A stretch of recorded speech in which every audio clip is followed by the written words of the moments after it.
What's happening, everybody? Big Jew here. First off, I apologize for the shitty lighting. Sorry. I feel like this is just a vlog video, so I don't really care. It's gonna be more about hearing me than seeing me, anyways. Same with my hair. My hair looks like shit without giving a flying fuck. What can I say, man?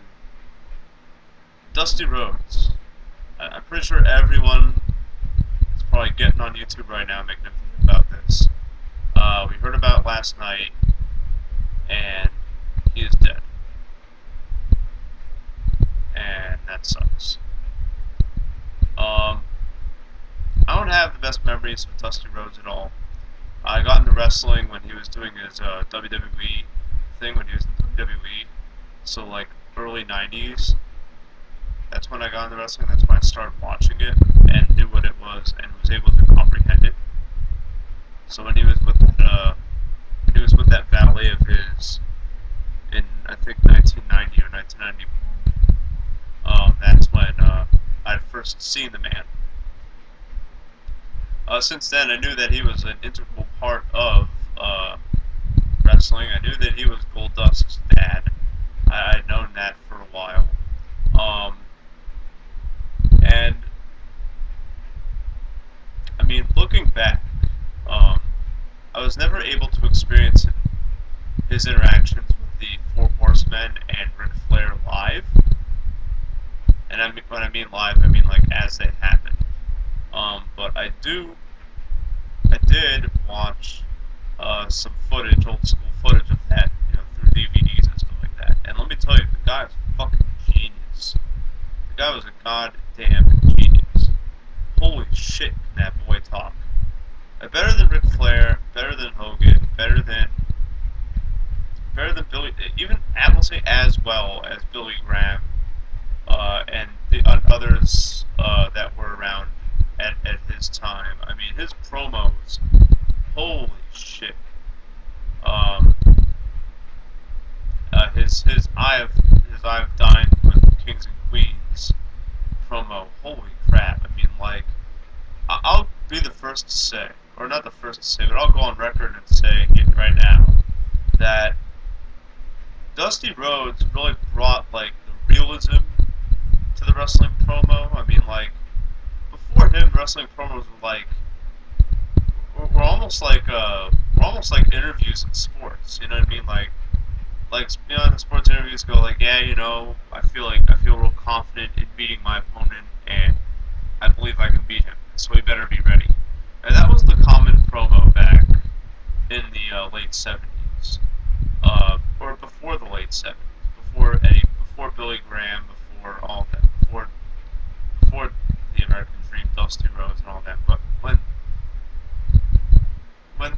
when Dusty Rhodes started doing promos, it really became like the industry and and cutting promos in wrestling. It became like a work of art, and now it went beyond like, oh, well, I feel confident in myself, so my opponent better be ready to get his ass beat. Like, he was able to weave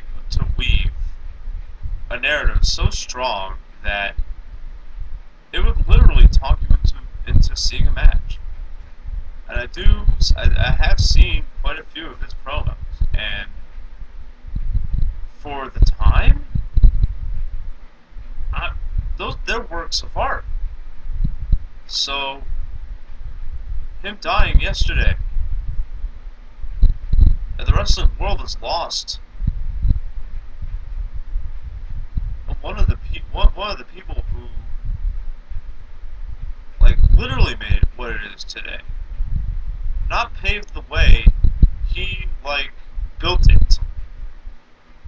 He said, we need to change this industry, and we're going to do it now. We're going to tell stories in our matches and make storylines out of the matches, because before he came around and before all these other guys came around, wrestling was more like mixed martial arts. Yeah, there was a storyline, but not really. But when Dusty Rhodes began, when he became relevant, that's when things got really serious. That's when you really did see more storylines and stuff. So, and his contributions to professional wrestling are, I don't want to say unmatched, because you can't really say that about anybody, right? But I will go out on a limb and say that he would be like the Mount Rushmore. He'd be in there. You know what I mean? He'd be one of those. He'd be one of those who, like, decisively revolutionized what pro wrestling has become. So, my heart goes out to Cody Runnels and Dustin Runnels, his sons, those are his sons. The people who he trained in the Performance Center, WWE Performance Center,